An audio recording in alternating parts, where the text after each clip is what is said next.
So this is the Jurassic World Dominion Roar Strikers Pteranodon. This is our first Pteranodon this year, which is quite surprising because it's a film year and I would have expected a lot more.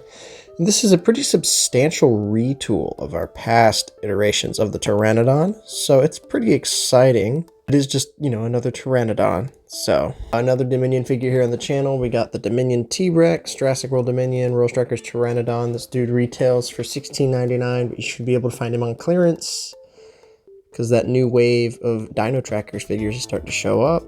Got the figure here. It looks pretty nice. Electronic. It's got the flap. It's so ugly.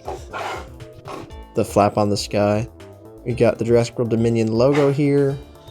On the back of the box, we've got the Pteranodon render, press and roar, Pteranodon electronic, other figures in the wave being the Rahasaurus, which I do have a review of, the Ichthyovenator, and the Triceratops, which I do have a review of. And then this is made for children, don't swallow it. Pyroraptor on the side of the box, a great render of the Pyroraptor. Jurassic World Dominion logo. And it's just really a Pteranodon, so we're just gonna crack it out of the box and just take a quick look at it.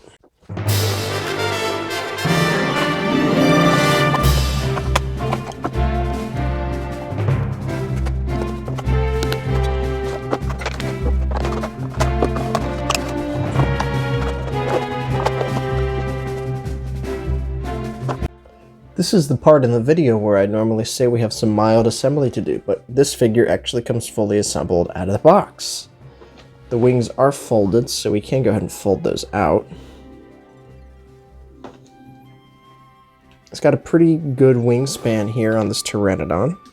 Pretty wide wingspan, and he looks fairly good. Not any better or worse than the other Pteranodons in the collection. Let's take a closer look at this guy. I'm just going to fold up the wings for ease of camera maneuverability. The head sculpt's fairly nice. It's the same Pteranodon head sculpt we've had since the original. It's got a nice blue crest reminiscent to the Lost World one. No painted pupils, so the eyes are just this yellow with the blue. Nice painted teeth, which is not something we always get. The other side's the same ordeal. The torso is a lot wider than the other Pteranodons, so I don't really like it. This brown color does not help. It's not very attractive looking. We do have this trapdoor scan code though, which I've always found goofy on these pterosaurs, but I get you can't it's such a thin body profile. So we got a trapdoor here. The wings are fairly nice. We got nice wrinkles moving the arms. We got all three claws, and the wings do have this nice white on them. Top of the crest is fairly nice. Other than the white on the wings, this figure is the base brown color. The underside is not painted. You got a little bit of metal here for the wings, and it looks alright. It's a complete retool of the original, where in the original you'd press a button and it would flap. This one does not flap at all. This one you press the button and it'll strike its head.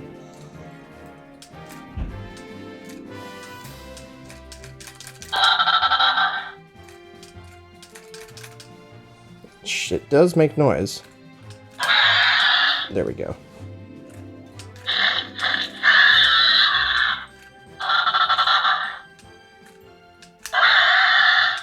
There's articulation in the head tied to that feature.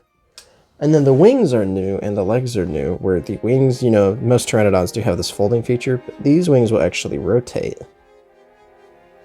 And they will also move up and down, so you can make it flap if you really wanted to with your hands, but they will rotate. And the legs are new, will also have articulation.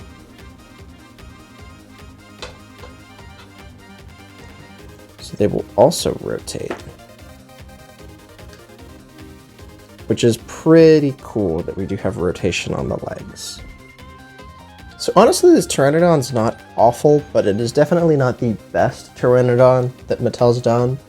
That award still belongs to the Amber Collection one, but I've got that one in storage right now, so I can't unfortunately compare that, but I do have some other Pteranodons we could take a look at.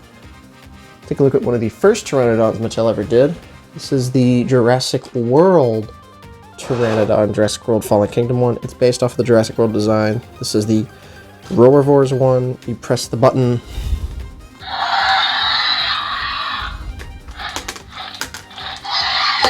It flaps. You can't get that nice arm rotation on it, which this is a nice bonus, but this one looks a lot better in my opinion. Like, look at the amount of paint on the wings.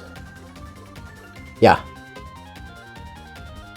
Yeah, that's all paint. That's not plastic. That's all paint. And then we've got a smaller Pteranodon. This is the Legacy Collection one. It's not a bad figure. It's probably my favorite Mattel Pteranodon just because of how small it is. And it's another great looking figure. Doesn't have a ton of paint, but it is a really cool one. And they look fairly cool next to each other. And then here's my last Pteranodon I've got. This was actually the first Mattel Pteranodon I bought, surprisingly. The other one I found at Goodwill. This is the Camp Cretaceous Pteranodon. This one's my favorite of the big ones. It's really cool. It's got nice eye paint. It flaps. And it chomps. And it's got this really nice, like, raised button, so it's easy to make it flap. But no leg rotation, like on this guy. So I wonder why they decided to do that. It's a little interesting, but that's all I've really got to say about this Pteranodon. Let's move into the outro.